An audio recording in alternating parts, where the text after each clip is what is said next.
So yeah, I go into Nap's room.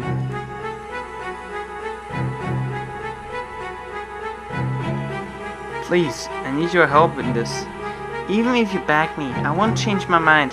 But when I do these equations, just won't turn out right. Please, brother, I'm sure you can solve them somehow. Even if I could, I told you already, I'm not interested in father's studies. Nap glares over at me. He seems to be in a bad mood.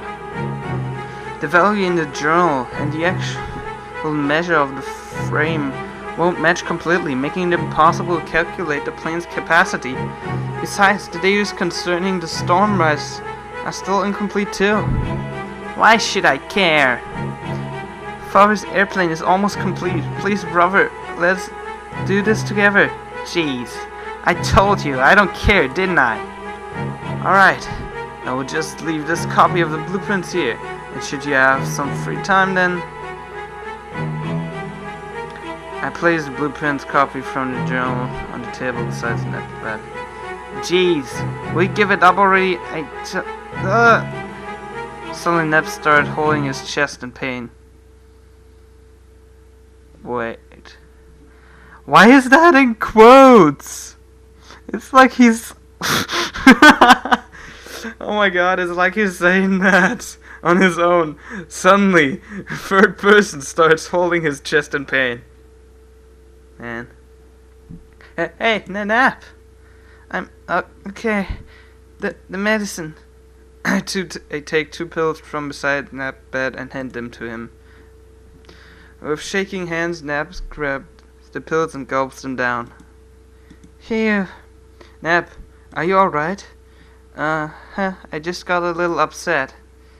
Nap laughs like it was all somebody else's problem. That the one that made him have this fit was me. I'm sorry, Nap. Seems like Nap is really is having more attacks lately. They are all light, but it's nothing serious. And since getting upset is enough to trigger one, it seems to happen much faster now. Even since Nap got the illness, I have seen him suffer countless fits, but I guess we'll never get used to it. No need to worry. A weak fit like this will wear off on its own. Nap laughs like nothing happened. Thinking I have upset him enough for one day, I leave his room. Thank you. There you go. Rand sits at the table in the living room and pours me a cup of cinnamon milk. I take the cup from her and sit down too. Say, Rick, can I ask you something? What is it? I know eavesdropping is bad, but I happened to walk by Nap's room and airplane and storm rise. What are those things? So you heard us. This is bad. All in all, airplanes in the old West are pretty much taboo subjects. I'd like you to hear more about it. I'd like to hear more about it, just a little. But airplanes, you see. Don't worry, I'm not really that religious. Rand tilts her head to the side and smiles. Okay, well then, just a little.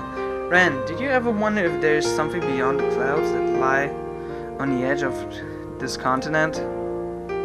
Rand pushes her lips and thinks for a while, but then she just shakes her head slowly. You know, my dad researched the outside world. He researched the outside world. The newspaper from the outside world. For everyone who's interested in there. He found that there's another world beyond those clouds. And with an airplane he built, he flew away to that town.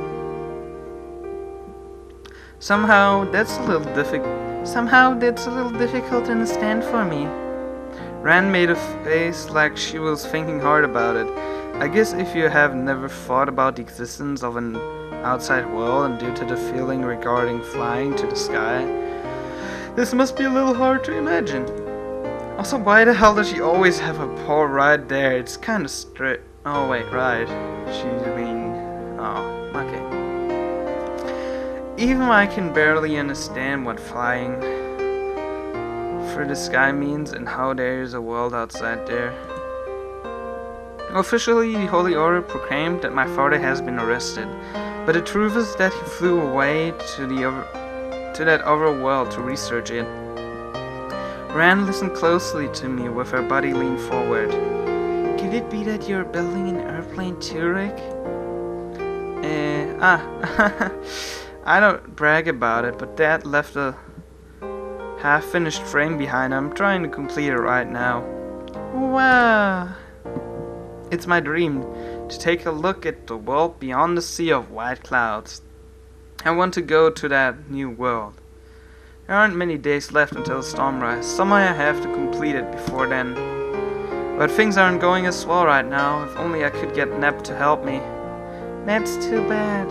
It sounds very interesting. I don't really understand it, but it's good to have dreams. You have a dream of your own, Ran?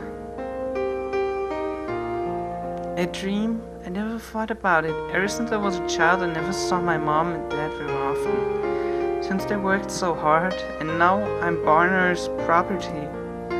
But isn't it boring not to have any dreams? But what good would it be if But what good would it do me to have any? I can't hide here forever. Barner is a powerful man. Rumor has it that he has even funded the order. I'm sure they will find me one day and bring me back to his manor. That's not going to happen. I will protect you, Ran. And how do you plan to do this? Do you want to murder Barner? Or do you want to keep me hidden here forever? I'm sorry. I didn't mean to insult you. You're my hero after all. As she says that, she's like a different person, and once again, she puts on her brightly happy face and smiles. But when I talk to you, Rick, just for a moment I think that maybe my life isn't something I can just throw away. Your brightness and your freedom, I envy that. Ren always tries her best to look bright and happy, but she seems all gloomy as she says that. She stands up. Rick, it's getting late. You should go and catch some fish. They just had breakfast. And it's already getting late. Have they taken like 10 minutes break between every sentence? Or why is it already that late? Hey, you're right. Alright then. See you later. I stand up too. Under Rand's bright smile, there's such a melancholy and lifelessness. While those feelings are crushing her on the inside, she's trying her best to shine for us on the outside. As I leave with the rod and the fishing basket on my back, I'm thinking how I was unable to bring forth a true smile, but I can't come up with a way to make her truly happy either.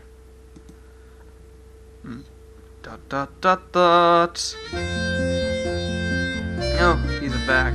Oh, nothing bad happened. Say, Rick, I wonder what could Nap's favorite meal be? Nap's favorite meal? Yes, I promised it to Nap after all. You could say, instead of mulling over this and that all day, I would just use that time to cook his favorite meal for him. As Rand says that, she looks unusually happy. Maybe that's because she and Nap got to know each other better in the meantime? I think he likes fish fry a lot, but those are hard to make, so I could never really make some for him. Happy smile. That is the most happiest smile I've ever seen a kitten have. Oh, so cute. I see, thank you. Nap is really great, isn't he? He knows so many things I've never even heard about. Rick, did you know how a steam engine works? Ren has to remain hidden in the house most of the time, so her pursuers won't catch her. And when she leaves, she can only go to the places near our house. And since Nap can't leave the house due to his illness, he spends most of the time reading books in his room. I think the two of them must have spent lots of time talking with each other, and so they became friends. Ah, I almost forgot. I wanted to bring Nap his coffee. Please excuse me. After saying that, she disappears swiftly into the kitchen, and after a moment she comes back with a cup of milk coffee and goes into Nap's room, humming happily. Well, it's great they get along so well. For some reason I can't stop gazing at Ran until she disappears into Nap's room.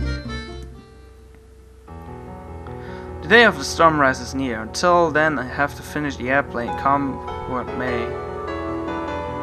I tell Ran and Nap that I'll be leaving the house to them for a while and go off to work in this secret study. Besides reinforcement and repairs, there are still a lot of things that need to be fixed. I knew it. 2 days have passed since I gave those plans Snap. Now I'm stuck due to the flaws in those specifications. Ignoring those flaws might cause the whole project to fail in the end. No matter how often I check the books or read it up in the journal, I can't come up with an answer, but I'm still ahead of the schedule. So I decided to call it a day and go home for now.